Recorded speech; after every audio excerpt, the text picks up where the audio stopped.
come between a man and his meal. I never forgot that either. Most niggas would have to run the streets for years to learn a lesson that profound. It took me 2 seconds. Never get between somebody and their paper. What's going on there, guys? We're back with another one. So Stephen A. Smith has broken his silence about everything that's going on with Shannon Sharpe. And I'm just going to take a couple small clips. He has a full 21-minute video on his channel addressing all of these matters. And I think Stephen A. did it as responsibly as he possibly could, you know, without saying one way or the other, right? It is a targeted attack, but Shannon needed to have some accountability because he gave them something to shake down. He gave them something to target by making poor choices. Dave Chappelle just came with the receipts, and it's wild. He's claiming Shannon Sharpe's lawsuit might be a setup, and the streets are buzzing. A few days back, Shannon got hit with a serious lawsuit from a Jane Doe, right? She's going by the name Gabriella Zuniga and claims he assaulted her multiple times. But here's the twist. One thing, if you're 54, you have no reason to be talking to a 19-year-old. She's 22 now, Shannon is 56. I'm so glad that audio of Monique went viral yesterday. Dave says she's allegedly being backed by some powerful folks with an agenda. Their mission? Shut down Club Shay Shay for good. Now here's what people don't talk about enough. Shannon's been spilling major celebrity tea on his podcast. He's exposed some serious secrets, and that's got some big names real mad. It's no surprise someone would want to shut him up. But things get even crazier. Word is Shannon's allegedly been blackmailing certain high-profile people using dirt he picks up while filming.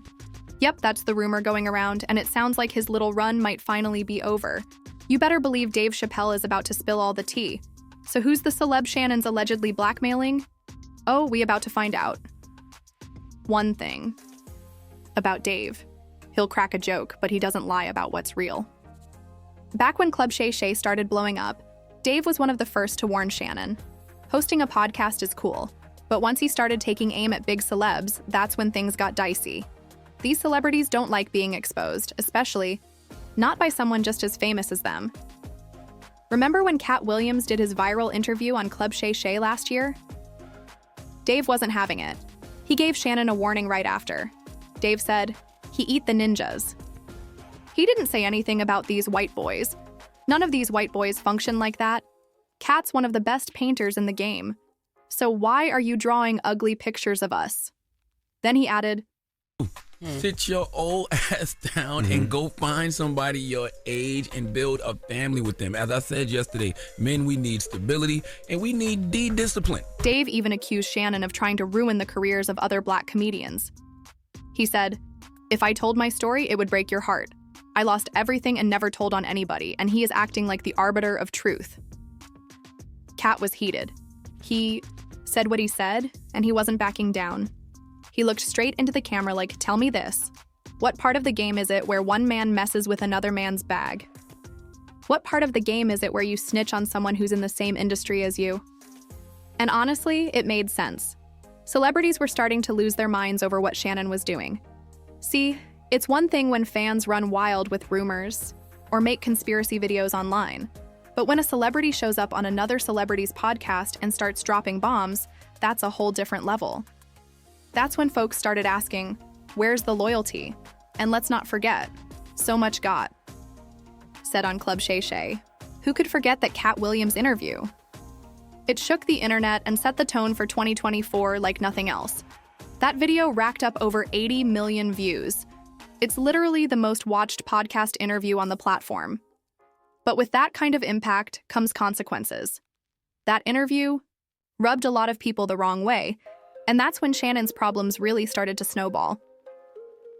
If we're keeping it real, Cat went all in on some of these celebs, and not everybody was feeling it. Some folks said he came off like a hater, like he was salty because his career hadn't been going so hot lately. They felt like all that energy was coming from a place of bitterness. One of the first targets? Cedric the Entertainer. That Shannon Sharpe her multiple times over the course of a 2-year relationship. The relationship that they had was... Cat went hard, accusing Cedric of straight up stealing jokes from other comics. He said Cedric was a fraud, didn't write his own stuff, and leaned on other people to feed him material. Naturally, Cedric wasn't having it. He clapped back on Instagram, calling Cat's version revisionist history. Cedric said, Regardless of whatever Kat's opinion is, my career can't be reduced to one joke Kat claims as his. I've been in over 40 movies. My specials and brand speak volumes about who I am and the people I've helped. I even included Cat in the Hat at the Gibson Amphitheater. All that tough talk is corny. I'm a grown man. None of this is going down how you think. You do you, I got this over here. So when that happened, she had already kind of been, in this thing where he's verbally abusive allegedly, but she thought that they were together. But Cedric wasn't the only one firing shots. Kevin Hart jumped in too. He took to social media and let Kat have it. Kevin Hart didn't hold back. He straight up called Kat a clown who belongs in a circus, and honestly, can you blame him? Kat had already come swinging, throwing heavy shade at Kevin way before that.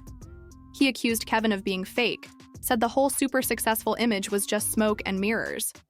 Kat claimed Kevin's been selling this polished version of himself that doesn't really match who he is behind the scenes. But let's be real, it wasn't totally random. These two have had beef for years. Their tension goes way back, and it's been boiling under the surface forever. Happened, she had already kind of been, in this thing where he's verbally abusive allegedly, but she thought that they were together. The real drama kicked off when Kat started calling out Hollywood, saying he got blackballed for speaking the truth and refusing to play the industry's game. But Kevin wasn't buying it. He pulled up to the Breakfast Club and made it crystal clear. He said Kat didn't get pushed out for being too real. Nah, according to Kevin, it was because Kat was tough to work with and always bringing chaos. So when Kat came for him on Club Shay Shay, it felt like revenge, but Kevin wasn't letting that slide. He clapped back again, doubled down on calling Kat a clown, and made it clear he wasn't here for the drama. After that interview, the backlash came in strong. People weren't just dragging Kat, they were coming for Shannon too. Rapper Meek Mill even chimed in, accusing Shannon of being anti-black. He pointed out how Shannon always gets loud when it's about black folks, but goes radio silent when it comes to white celebrities. That shift in energy had fans raising eyebrows. Kat's interview had already put Shannon's whole podcast under a microscope, but then Monique came on the show and things really blew up. Shannon was already on thin ice, and Monique took things up a notch. She name-dropped Tyler Perry and Oprah, calling them out directly. She says that she was allegedly assaulted twice and that it was very, very brutal. She alleges the last incident happened January 2025. At that point, people started saying it felt like Shannon had an agenda, like he was deliberately going after big-name black comedians, and when the internet gets that vibe, you already know it's game over. That interview only confirmed what folks were already whispering. Just like Cat Williams, Monique came in swinging. No filters, no sugarcoating. She had smoke for Oprah, Tyler Perry, and Kevin Hart too. And when Monique speaks, she means it. Her and threatens her allegedly to say that he would her if she ever does that again. But the part of it, she says that she was allegedly anally twice and that it was very, very brutal. So here's what went down. Monique said she got blackballed by Oprah and Tyler after she refused to do extra press for Precious without getting paid.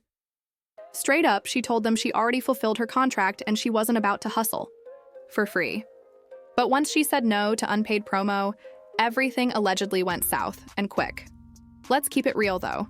Getting blackballed in Hollywood isn't just some minor bump. It's a full-blown chain reaction. When heavy hitters like Oprah and Tyler Perry back away from you, the rest of the industry follows fast. Suddenly, nobody wanted to deal with Monique.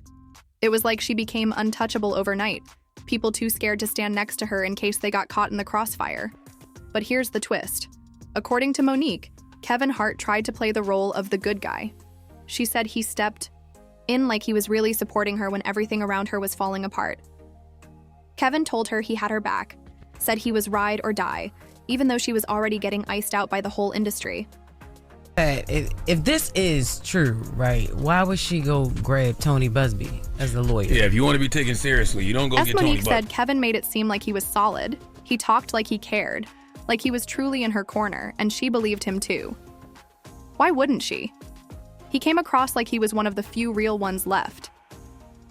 But then boom, just when she thought she could count on him, he flipped, turned his back on her too. Kevin didn't just flip on Monique, he ghosted her like she never even existed. And what made it worse? He didn't even cut ties like a man. Nah, he sent other people to do the dirty work for him. That's the part that stung the most. But Monique didn't stop there. She said she's got audio proof of him throwing her under the bus, all while kissing up to Tyler Perry just to stay in good standing with the industry. So now it makes sense why celebrities are side-eyeing Shannon and his podcast. They are not. Fans.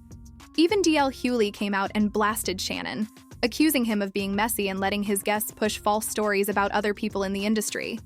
But if you thought that was bad, oh, it gets even crazier. Word on the street is that Shannon's allegedly been blackmailing celebs with behind-the-scenes tea from his podcast tapings. The rumor is he edits out the real bombshells before airing the interviews, then holds that deleted footage as leverage. Wild, right? Now look, we can't say for sure how true that is, but if it is true, it would explain a lot. Like why people seem so desperate to shut Shannon down. That $100 million podcast negotiation conversation. And he said they've been in contact with Shannon Sharpe's counsel since February, long before any announcement. And the timing? Too perfect to ignore. The lawsuit against him was filed literally one day before news broke that Shannon was about to sign a massive deal, one reportedly worth over $100 million. That deal would have taken Club Shay Shay to a whole new level after his contract ended with Colin Cowherd's Volume podcast network. So whoever wanted to stop him, they timed this move perfectly. Even Shannon's lawyer called it out in a public statement. He said it's no coincidence that these accusations dropped just as Shannon's about to secure the biggest bag of his career. She knew exactly what she was doing and used it to her full advantage.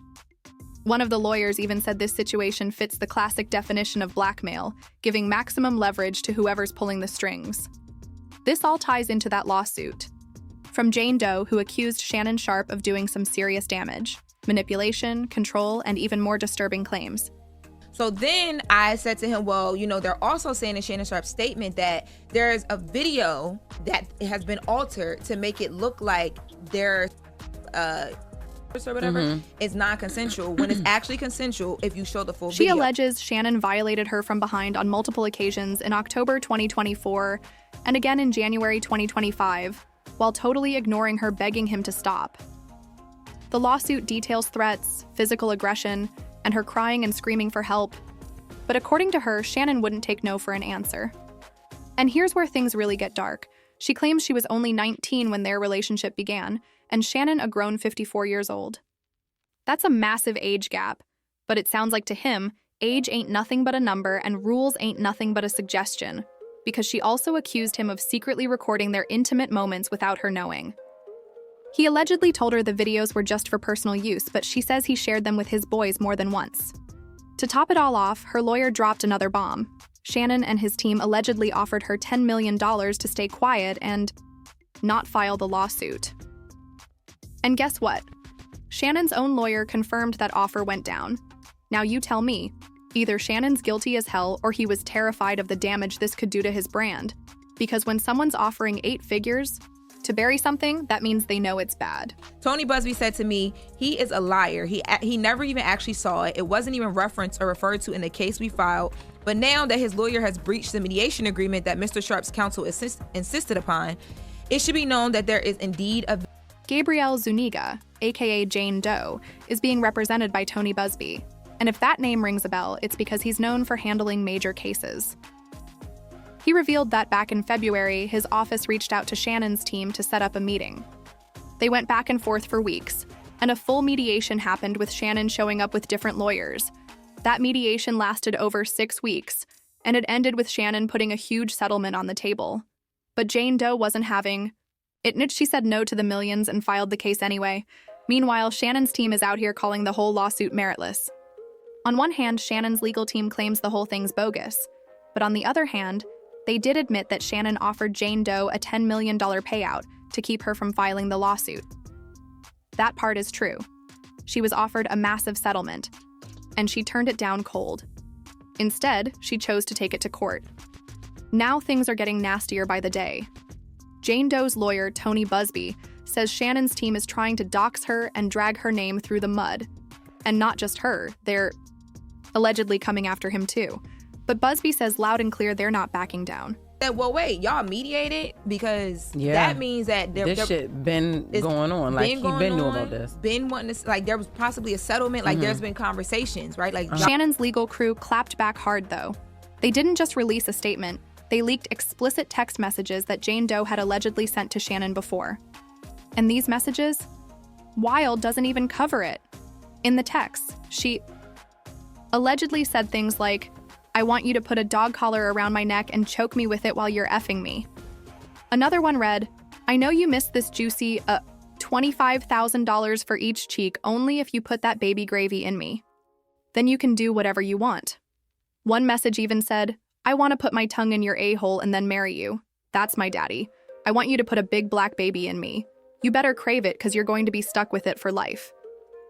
Yeah, that explicit Shannon's team used those messages to try and prove that everything between them was consensual and mutual. Their official statement called the whole lawsuit a blatant and cynical attempt to shake down Mr. Sharpe for millions.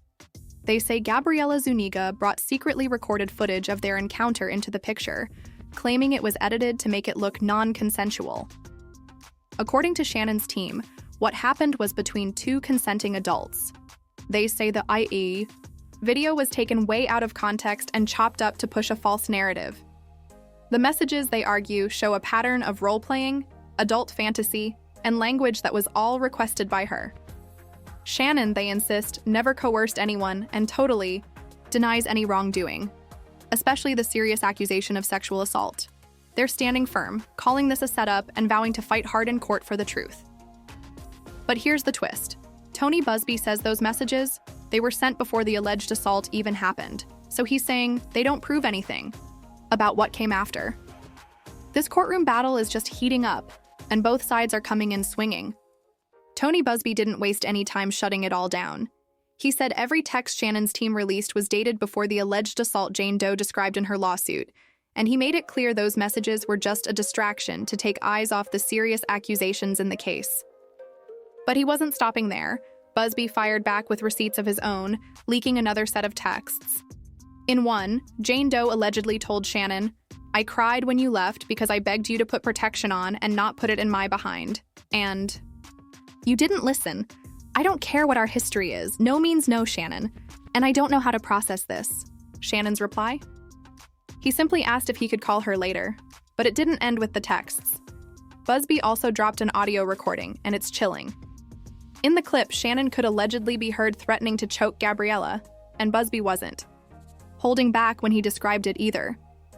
He said the contents of this clip are certainly not playful. They're disturbing, aggressive, and dangerous. He claimed the audio revealed the real side of Shannon Sharpe, one that led Jane Doe to pack up, leave Nevada, and block all contact with him. That's how shaken up she allegedly was. Like I said, this whole thing is a straight-up hot mess. Between the lawsuit, the leaked texts, the audio, and now Dave Chappelle stepping in and claiming the whole thing might be a setup, it's feeling way bigger than just one scandal. If what Dave's saying is true, that this is a takedown move to stop Shannon from securing that $100 million podcast deal, then it all starts to click. Some folks definitely don't want Shannon having that kind of power or that kind of platform to expose even more dirt. So stay locked in because this story is far from over. Make sure you like, subscribe, drop a comment, and share this video with someone who needs the tea. I'll catch you on the next one.